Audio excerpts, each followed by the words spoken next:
28 مای رئیس مجلس ملی مجلس عالی جمهوری تاجیکستان رئیس شهر دوشنبه محترم رستم امامعلی جهت انجام دادن سفر رسمی وارد شهر مسکو گردیدند. در فرودگاه بین المللی ونوکوو 2 شهر مسکو مهمان عالی قدر را معاون رئیس شورای فدراسیای مجلس فدرالی فدراسیای روسیه، سفیر فوق‌العاده و مختار جمهوری تاجیکستان در فدراسیای روسیه و دیگر شخصان رسمی گرم و صمیمی استقبال گرفتند. سفر رسمی رئیس مجلس ملی مجلس عالی جمهوری تاجیکستان رئیس شهر دوشنبه محترم رستم امامعلی در فدراسیای روسیه با گذاشتن گلچنبر در نزد آرامگاه سرباز نامعلوم در باغ الکساندر شهر مسکو آغاز گردید. رئیس مجلس ملی مجلس عالی جمهوری تاجیکستان محترم رستم امامعلی در نزد گلخن ابدی گلچنبر گذاشته با دقیقه خاموشی خاطره قهرمانان را پاس داشتند. در این مراسم رئیس مجلس ملی مجلس عالی جمهوری تاجیکستان محترم رستم امامعلی را نمایندگان شورای فدراسیای مجلس فدرالی فدراسیای روسیه همراهی نمودند. در شهر مسکو رئیس مجلس ملی مجلس عالی جمهوری تاجیکستان رئیس شهر دوشنبه محترم رستم امامعلی در دایره سفر رسمی در فدراسیای روسیه با رئیس شورای فدراسیای مجلس فدرالی فدراسیای روسیه محترم والنتینا ماتویینکا ملاقات نمودند. جانب‌ها مذاکرات را در دایره ملاقات خاصه آغاز کرده در صیغه وسیع با اشتراک هیئت‌ها ادامه دادند. Глубоко уважаемый господин председатель Меджлиси Милли Меджлиси Али Республики Таджикистан, уважаемые члены делегации, я хочу сердечно поприветствовать вас в России, в Москве, в Совете Федерации, в Верхней Палате Российского парламента. Благодарю вас, уважаемая Валентина Ивановна, уважаемые коллеги. Прежде всего, хотел бы выразить вам искреннюю признательность за приглашение посетить Российскую Федерацию с официальным визитом. Пользуясь случаем, хочу поблагодарить наших российских коллег и друзей за радушный и теплый прием. در رفت ملاقات دایره وسیع مسئله‌های همکاری دوجانبه و شریکی استراتژی تاجیکستان و روسیه همچنین مسائل مبرم منطقوی و بین المللی مورد بررسی قرار داده شدند. ذکر کرده شد که تاجیکستان بر رشد و توسعه همکاری متقابله بسیار جانبه با روسیه از جمله در بخش‌های سیاسی، تجارتی و اقتصادی، فرهنگی و گومانیتاری، علمی و تکنیکی، حربی و تکنیکی و دیگر سمت‌های مورد توجه و اهمیت خاصه می‌دهد. از سطح کنونی مکالمه بین پارلمانتی دو کشور اظهار قناعتمندی کرده شد. جانب‌ها به سطح امروزه مناسبت‌های تاجیکستان و روسیه که به عنعنه‌های همدیگر فهمی، برابر حقوقی و اعتماد طرفین اساس یافته با تلاش‌های مشترک سران دو دولت محترم امامعلی رحمان و محترم ولادیمیر پوتین پیوسته تحکیم می‌یابد بهای بلند دادند. در رفت واخوری وضع کنونی و دورنمای مناسبت‌های دو کشور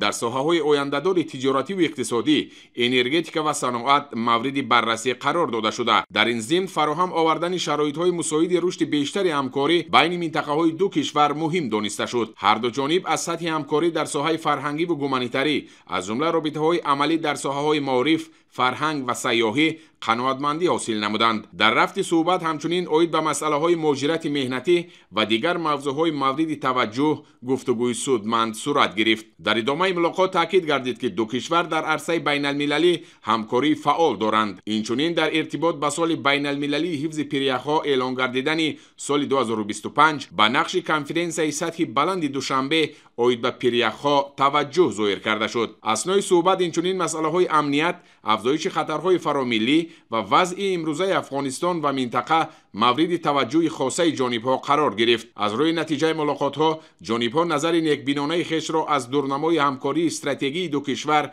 تاکید کرده اظهار امید نمودند که سفر رسمی محترم رستم امامعلی به فدراسیای روسیه در تاریخ مناسبت‌های حسنه تاجیکستان و روسیه صحیفه تازه باز خواهد نمود. در فرجام محترم رستم امامعلی همتای خود والنتینا ماتویینکا را برای انجام دادن سفر رسمی به تاجیکستان دعوت نمودند. در حاشیه ملاقات مذاکرات بین پارلمانتی تاجیکستان و روسیه رئیس مجلس ملی مجلس عالی جمهوری تاجیکستان محترم رستم امامعلی در بینای شورای فدراسیای مجلس فدرالی فدراسیای روسیه از نمایش عکس‌ها که به همکاری‌های بین پارلمانتی تاجیکستان و روسیه بخشیده شده است دیدن نموده در کتاب مهمانان افتخاری سایه دست گذاشتند.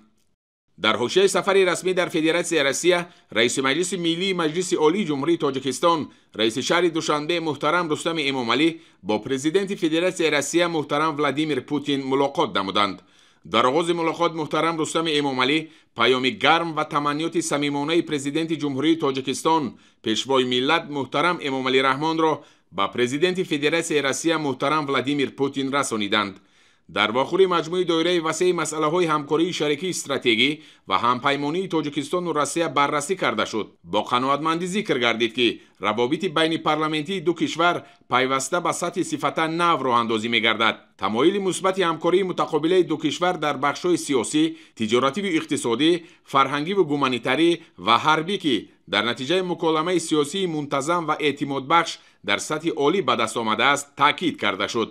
дар ин робита муҳтарам Рустами Эмомалӣ бори дигар натиҷаҳои бобарори сафари расмии ахири президенти ҷумҳурии Тоҷикистон пешвои миллат муҳтарам Эмомалӣ Раҳмонро ба Россия ёдовар шуда барои дастгириву таваҷҷӯҳ дар амалӣ гардидани ду лоиҳаи муҳими иҷтимоӣ дар шаҳри Душанбе, бинои театри давлатии русӣ ба номи Маяковский ва маркази кӯдакони болоёқати Сириус ба президенти Федератсияи Россия муҳтарам Владимир Путин изҳори сипос намуданд. бо зикри зарфиятҳои бузурги истифода нашуда, тавсеяи фаъолияти комиссияи байниҳукуматӣ оид ба ҳамкории иқтисодӣ ҷиҳати тақвият додани робитаҳои минбаъдаи ду кишвар дар ҳама бахшҳои ҳамкорӣ салоҳ дониста шуд. дар идомаи суҳбат ҷонибҳо ба масъалаҳои рушди робитаҳои фарҳангиву гуманитарӣ, аз ҷумла ҳамкории фаъол дар соҳаи маориф, омӯзиши забон ва тарғиби фарҳанги русӣ таваҷҷӯҳ зоҳир намуданд. масъалаҳои муҳоҷирати меҳнатӣ ва равона сохтани талошҳо барои ҳалли ҷанбаҳои ҳалталаби ин соҳа аз мавзӯъҳои дигари суҳбати ҷонибҳо буд. вобаста ба вазъи сиёсии ҷаҳон ва минтақа, аз ҷумла атрофи вазъи ноустувор дар Афғонистон ва дигар масъалаҳои мубрами рӯзномаи байналмилалӣ мубодилаи афкор сурат гирифт. дар ҳошияи сафари расмӣ дар Федератсияи Россия, раиси Маҷлиси Миллии Маҷлиси Олии Ҷумҳурии Тоҷикистон, раиси шаҳри Душанбе муҳтарам Рустами Эмомалӣ бо раиси Думаи давлатии Маҷлиси Федералии Федератсияи Россия Вячеслав Володин мулоқот анҷом доданд. дар ҷараёни мулоқот вазъи имрӯза ва дурнамои муносибатҳои дуҷонибаи Тоҷикистону Россия мавриди баррасӣ қарор дода шуд. ҷонибҳо ба тавсеяи робитаҳои байниполаментии Маҷлиси Миллӣ ва Думаи давлатӣ таваҷҷӯҳи хос зоҳир намуда, изҳори итминон карданд ки ин робитаҳо барои ба зинаҳои баланд баровардани сатҳи шарикии бисёрҷанбаи ду давлат мусоидат менамоянд. масъалаҳои танзими муҳоҷират ва тавсеяи равобити фарҳангиву гуманитарии миёни ду кишвар аз мавзӯъҳои дигари суҳбат буд. дар ҷараёни мулоқот ҷонибҳо ҳамчунин оид ба масъалаҳои дигари мавриди таваҷҷӯҳ, аз ҷумла масоили рӯзномаи байналмилалӣ табодули назар карданд. Много тем, которые важно обсудить, уделить внимание сохранению исторического наследия, развитию отношений. Сделать все для законодательного обеспечения решений, которые принимаются на уровне глав государств. Поэтому задача в рамках парламентского измерения, чтобы формировалось правовое поле, позволяющее сближать отношения и, безусловно, вносить свой вклад в укрепление партнерства. Межпарламентские связи еще больше укрепляются, углубляются, расширяются. Это очень хорошо. На днях наши страны отметили юбилей победы в Великой Отечественной войне. Также хотелось бы вас поздравить еще раз с этим очень значимым для наших народов праздник. Наши предки сделали очень многое для нашего будущего нашей страны. И мы очень ценим это и дорожим этим. дар ҳошияи сафари расмӣ дар Федератсияи Россия, раиси Маҷлиси Миллии Маҷлиси Олии Ҷумҳурии Тоҷикистон, раиси шаҳри Душанбе муҳтарам Рустами Эмомалӣ аз шаҳри Москва ба шаҳри Сочи сафар намуданд. муҳтарам Рустами Эмомалӣ дар шаҳри Сочи аз маҷмӯаи таълимии Сириус ки аз биноҳои таълимии равияҳои фанҳои дақиқ, гуманитарӣ, санъати мусиқӣ ва ғайраҳо иборат мебошад, дидан намуданд.